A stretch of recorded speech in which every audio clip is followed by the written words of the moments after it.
Bonsoir à tous et bienvenue dans ce point de l'actualité. Le président de la République, Alassane Ouattara, a échangé avec les présidents de l'Assemblée nationale et invité à l'ouverture de la session ordinaire de la Chambre basse du Parlement ivoirien. Ils ont parlé du dialogue entre les peuples et un nouveau partenariat entre l'Afrique et l'Europe. Viviane Aïmen.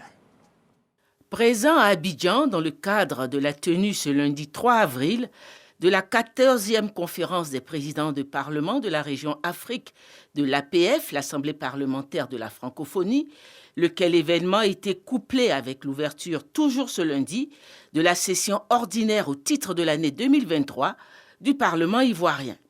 Les chefs des parlements de l'Assemblée parlementaire de la francophonie venus participer à cette grande rencontre ont été reçus au palais présidentiel par le président de la République, Alassane Ouattara.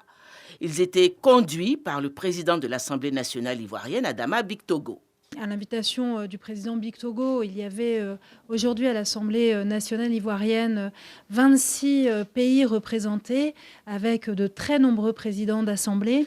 Et nous venons d'échanger sur le fait que ce qui était très important pour nous, et peut-être au-delà de tout, c'est le dialogue entre les peuples et que nous partageons tous, que nous soyons parlementaires ou autorités gouvernementales ou présidentielles, cette volonté commune d'agir au nom de nos concitoyens, d'agir pour eux dans l'intérêt général, et que pour ce faire, nous devons toujours privilégier le dialogue entre les peuples, privilégier la concertation, privilégier la co-construction, privilégier un nouveau partenariat.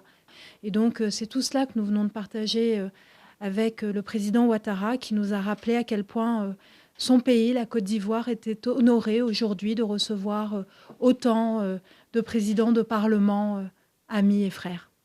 Organisation interparlementaire, l'APF est l'Assemblée consultative de la francophonie. Son action vise à promouvoir et défendre la démocratie, l'état de droit, le respect des droits de l'homme dans l'espace francophone. Et ses présidents invités étaient à l'Assemblée nationale qui reprend du service après 3 mois de vacances. Ce lundi, premier jour ouvrable du mois d'avril, conformément à la Constitution, la Chambre basse du Parlement a ouvert sa session 2023. C'était en présence du vice-président de la République, Thiemoko Melia-Kone. Lors de cette nouvelle session, de nouveaux textes de loi seront votés. Le président de l'institution, Adama Bictogo, a donné le détail des activités en lien avec la vision du gouvernement qui entend mettre l'accent sur les actions en faveur des jeunes. Et voici justement une opportunité pour les jeunes, le projet d'amélioration de la production d'intrants et de produits piscicoles dénommé Pro Aquacole, officiellement lancé à Jacquesville.